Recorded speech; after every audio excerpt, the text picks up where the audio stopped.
Installation of all ESPi UPS units is quick and easy. We can give you a few pointers that technicians have discovered after installing thousands of units. It works best to work from the ONT back toward the utility power source. This keeps any inadvertent shorts from occurring during wire stripping, cutting, or installation. Do not cut any wires with power present, and short circuits are likely. Install the gray enclosure wherever it is convenient for you within 50 feet of the ONT and 115 feet of the utility power supply.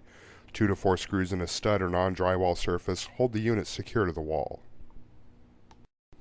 Feed the multi-conductor cable from the ONT up through the left opening in the gray exterior enclosure and your 16-gauge 2-conductor cable through the right entrance port. Strip the outer insulation on the multi-conductor cable 6 to 8 inches. There is not enough room on the round jacketed cable between the battery and the enclosure. Strip the conductors in the multi-conductor cable 3/8 inches.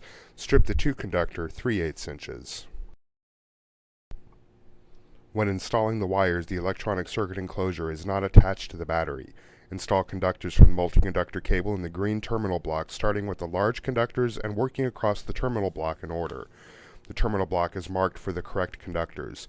Pull back the orange tab on each of the spring cage connection fully and push the wire in the opening. Release the orange tab and pull back slightly on each wire to seat the grip on each wire as you move across the connector. The spring cage tab can be pulled back with a fingernail or small screwdriver. Install the two 16-gauge conductors for the power source. The positive and negative terminal is marked on the battery backup and the AC-DC power converter. Red on positive, black on negative. The battery is easily installed by placing the electronic circuit enclosure over the battery and sliding the battery into place. It will not go on incorrectly. Turn the battery and electronics around. Slide the electronic circuit enclosure and battery into the 2 slots in the enclosure. Push the cables up into the enclosure so the outer jacket near the bottom of the battery.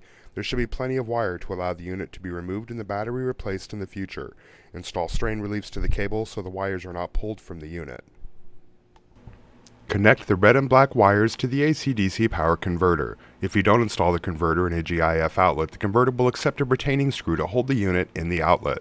The converter should be marked for telephone equipment, as some consumers may have unplugged the unit, not realizing what it is for, and it may be many feet from the accompanying equipment.